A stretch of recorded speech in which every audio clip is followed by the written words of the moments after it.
శ్రీగురుభ్యో నమః. శ్రీకృష్ణాయ పరమాత్మనే నమః.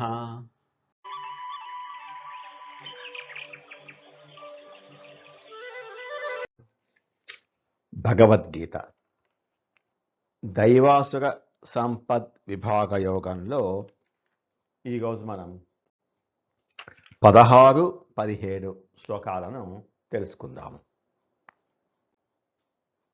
ఇంతకు ముందు శ్లోకంలో రాక్షస స్వభావం ఉన్నవారు నేనే దేవుణ్ణి, నేనే గొప్పవాడిని, నాకే అన్నీ కావాలి అని ఎంతలా అహంకారంతో ఉంటారో స్వామి వివరించారు. మరి ఇలాంటి ఆలోచన విధానం ఉన్న వాళ్ళను చివరికి ఎక్కడికి చేరుస్తుందో, వాళ్ళ అంతిమ గమ్యం ఏమిటో ఈ శ్లోకంలో చెబుతున్నారు. 16వ శ్లోకం.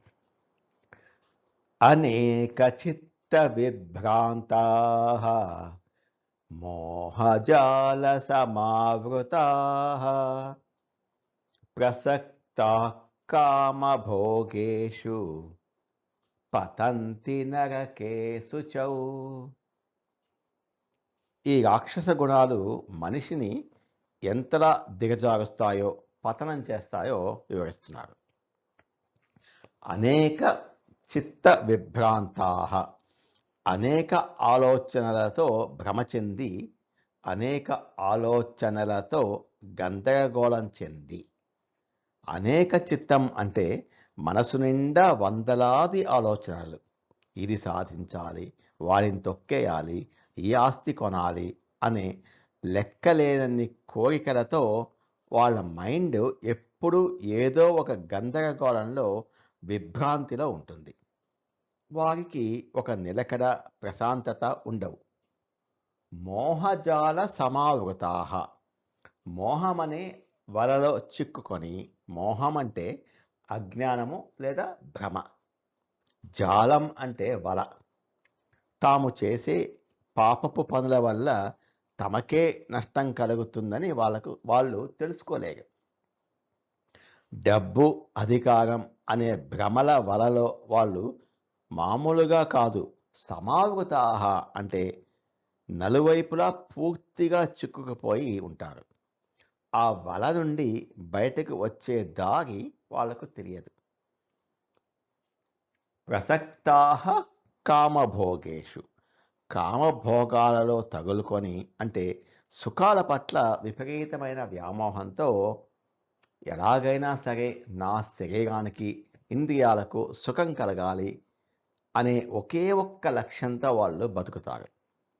ఈ భోగాల మీద వాళ్ళకున్న ప్రసక్తి అంటే తీవ్రమైన అటాచ్మెంట్ వల్ల వాళ్ళు మంచి చెడుల విచక్షణను పూర్తిగా కోల్పోతారు.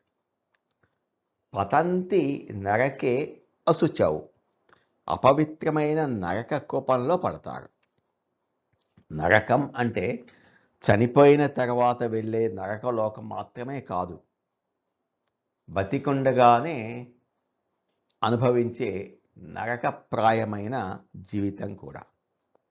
ఎప్పుడు టెన్షన్స్, భయాలు, శత్రుత్వాలతో బతికే వాళ్ళ మనస్సే ఒక నరకం.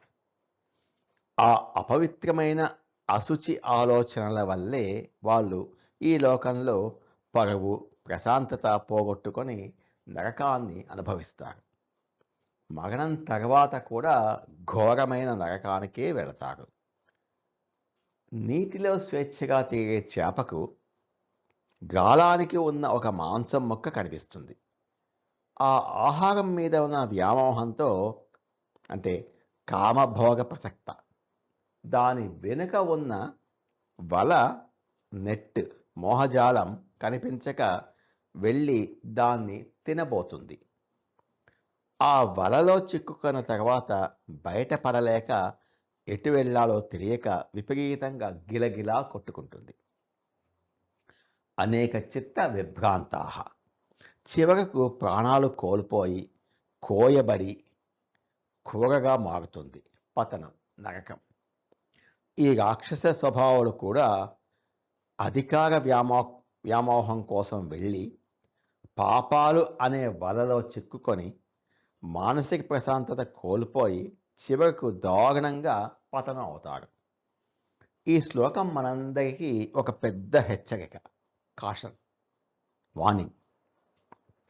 మన మనస్సును ఎన్ని ఎక్కువ కోరికల వెంట పరిగెత్తిస్తే మనం అంత పెద్ద మోహం అనే వలలో చిక్కుకుంటాం. ఆ వలలో చిక్కుకున్నంత కాలం నరకమే తప్ప, అంటే దుఃఖమే తప్ప మోక్షము లేక ఆనందము లభించదు.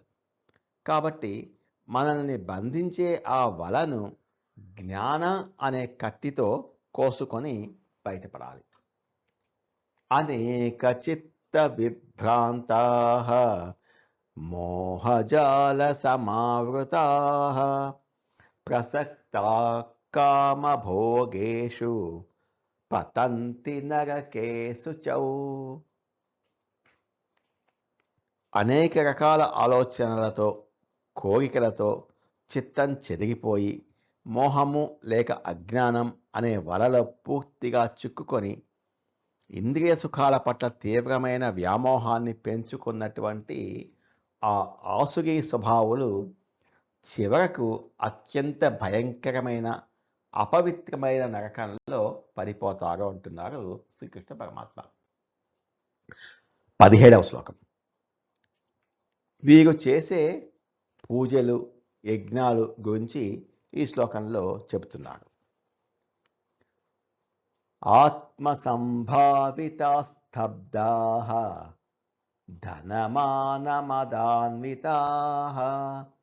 యజంతే నామ యజ్ఞైస్తే దంభేనా విధిపూర్వకం. వీరు ఆడంబరాల కోసం ఒక ఈవెంట్ మేనేజ్మెంట్ లాగా చేసే పూజల గురించి వివరిస్తున్నారు. ఆత్మ సంభావితా, తమకు తామే గొప్పవారు అని తలచేవారు, తమ్ము తాము సర్వగుణ సంపన్నులుగా సంభావించుకొని తమ్ము తామే గొప్ప చేసుకునేవారు. సాధువుల చేత సంభావింపబడిన వారు కాదు. సమాజంలో ఎవరూ వీళ్ళని గొప్ప వాళ్ళని మెచ్చుకోరు.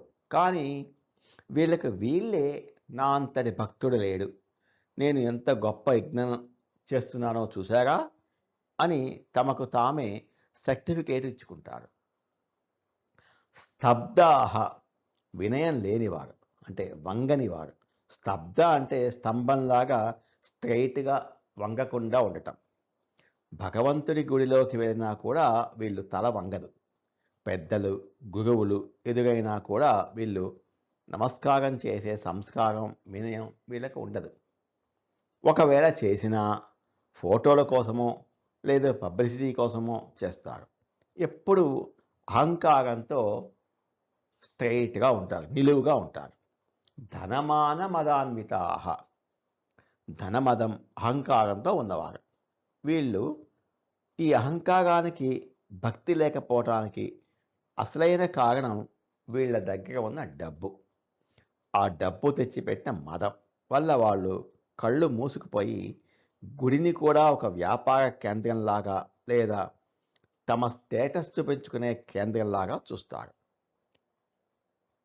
నామ యజ్ఞై యజంతే దంభేన, పేరు కోసం చేసే, ఆడంబరంగా చేసే బూటకపు యజ్ఞాలు చేసి పూజలు చేస్తారు. వీళ్ళు చేసేది నిజమైన యజ్ఞాలు కావు, కేవలం నామయజ్ఞాలు, అంటే పేరుకు మాత్రమే యజ్ఞాలు. అవి ఆడంబరంతో చేసేవి. భగవంతుని మీద భక్తితోనో లోక కళ్యాణం కోసమో వీళ్ళు ఖర్చు పెట్టరు. పేపర్లో ఫోటో కావాలి, అందరూ తనను పొగడాలి అని ఆడంబరంగా దంభంతో చేస్తారు. అవిధిపూర్వకం, శాస్త్ర నియమాలు పాటించకుండా శాస్త్ర విరుద్ధంగా.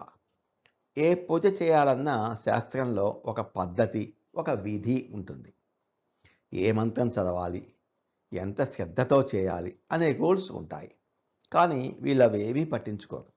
నా దగ్గర డబ్బు ఉంది, నేను ఎలా చెబితే అలా పురోహితులు చేయాలి అని శాస్త్రాలను పక్కన పెట్టి అవిధిపూర్వకంగా తమ ఇష్టం వచ్చినట్లు ప్రవర్తిస్తారు. ఈ రాక్షస స్వభావాలు కోట్లు ఖర్చు పెట్టి 10 మందికి తెలిసేలా ఎంత పెద్ద ఆడంబరాలతో పూజలు చేసినా సరే, అంటే అవి నామయజ్ఞాలు. అందులో వినయము, భక్తి లేక విధి లేక పద్ధతి లేనప్పుడు ఆ భగవంతుడు వాటిని ఏమాత్రం స్వీకరింపడు. దేవునికి కావాల్సింది కోట్ల రూపాయల ఖర్చు, ఆడంబరాలు కాదు. ఆయనకు కావాల్సింది భక్తి, శాస్త్రం పట్ల గౌరవము మరియు కొండంత వినయము. వినయం లేని పూజలు దేవుని దగ్గరికి వెళ్ళవు. అవి అహంకారాన్ని పెంచే రాక్షస చర్యలు మాత్రమే అని ఈ శ్లోకం చెబుతోంది. ఆత్మసంభవితా శబ్దాః ధనమానమదాన్వితాః యజంతే నామ యజ్ఞైస్తే దంభేనా విధిపూర్వకం. తమకు తామే గొప్పవాళ్ళమని అనుకుంటూ ఏమాత్రం వినయం లేకుండా ధన మదంతో మరియు అహంకారంతో నిండినటువంటి ఈ రాక్షస స్వభావాలు ఎలాంటి శాస్త్ర నియమాలను పాటించకుండా కేవలం పేరు ప్రఖ్యాతుల కోసం, దంభంతో, పబ్లిసిటీ కోసం బూటకపు యజ్ఞాలు, పూజలు చేస్తారు అని అంటున్నారు శ్రీకృష్ణ పరమాత్మ. నమో భగవతే వాసుదేవాయ. ఏతత్ ఫలం శ్రీకృష్ణార్పణమస్తు. స్వస్తి.